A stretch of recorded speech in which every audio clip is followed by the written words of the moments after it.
Hi, everybody. Welcome to this very brief Screencastify video explaining the rubric for the Their Eyes Were Watching God Toolkit task due this Sunday by 11 p.m. So many of you have been clicking through and reading this already. Fantastic.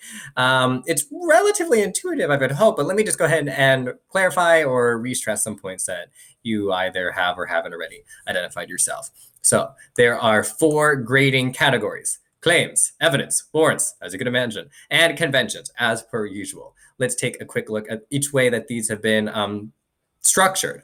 So excellent 10 is essentially like you came pretty close to flawless. I have a little bit of italicized language in every 10-point cell to explain what you did that took you above and beyond great, right? Which would be the 9 and 8 scores.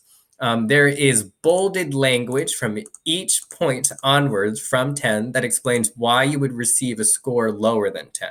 So 9 means you did all of this, but your claims were straightforward and safe as compared to complex, unique, and insightful.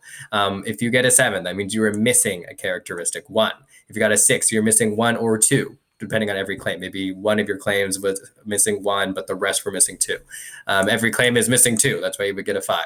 And then at by the 4 and below section, you are still developing a skill. So there are several different errors being made in the design of, well, in this case, claims, but also in the selection of evidence, in the design of warrants, etc. But there is still some reason to believe, right? Sometimes it's like iffy. This is like the gray area of English, right? There's some subjective reason to believe that you're trying at the very least. And then there are cases where I don't even think the reader cannot believe that you are trying to employ one of these skills. Okay. The reason why this rubric is so much bigger and more organized than previous rubrics is because my opportunities to conference with each of you one-on-one have been relatively limited now that we become online and virtual. So I wanted each number to indicate nuance.